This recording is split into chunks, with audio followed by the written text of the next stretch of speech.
അമ്മേ മല്ലിപ്പൊടി എടിയേനു. മല്ലിപ്പൊടിയൊക്കെ കുപ്പിയിലുണ്ടല്ലോ. ആ ചെറിയ കുപ്പിയിലുള്ളല്ലേ, അത് തീർന്ന്. മല്ലിപ്പൊടി തീർന്നോ? ഈശ്വര ഇനി എന്തിനു കടത്തിയാ ഈശ്വര. അല്ല വേണ്ട, മല്ലി വേണ്ട. അമ്മ എമ്പളെ മറ്റേ പിഞ്ഞാണി പ്ലേറ്റ് അവിടെ പോയി. ആ സ്റ്റീലിന്റെ തിന്നാ പോരെ, ആരെയും വരുന്നേരൊക്കെ എടുക്കുന്നതാ അത്. അല്ലമ്മ, ഞാൻ നല്ല സ്പെഷ്യൽ കറിയൊക്കെ ഉണ്ടാക്കി, അതാ പിഞ്ഞാണി പ്ലേറ്റിലൊക്കെ വിളമ്പിയാലേ ശരിയാവും. മല്ലി കൊത്തുന്ന കറിയാന്നോരോ പഠിച്ചോനെ, സ്പെഷ്യൽ കറി. എന്നാ അമ്മ പറയണ്ട, ഞാൻ എടുക്കുന്നുണ്ട്. സ്റ്റീലിന്റെ പാത്രത്തിലെങ്ങാൻ തിന്നാ മതി. എന്റെ അമ്മ പൊട്ടിച്ച് ആ പ്ലേറ്റൊക്കെ പൊട്ടിച്ച് പറഞ്ഞാൽ ഇവിടെ കിടന്നാ ശരിയാകല. അയ്യോ എന്റെ അടുക്കള എന്റെ ഒരു കോല, ദൈവമേ ഇത് എന്തെന്നാ പഠിച്ചോനെ, ഇവിടെ കളരി കഴിഞ്ഞാലോട്ടുണ്ടല്ലേ.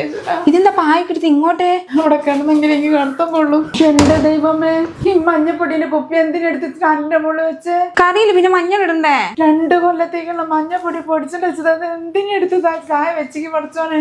ഈ അടുക്കളേന്റെ ഒരു കോല എന്തെങ്കിലും റേക്കിന്റെ മുകളിലുണ്ടോ? എന്തിനാ വലിയ പാത്രമൊക്കെ വലിച്ച് താഴെ വെച്ചത്? അതൊക്കെ അതിന്റെ മുകളിൽ തന്നെ നിന്നോണ്ടേ. എത്ര പാത്രം കഴുകാനുണ്ടോ ഈശ്വരാ.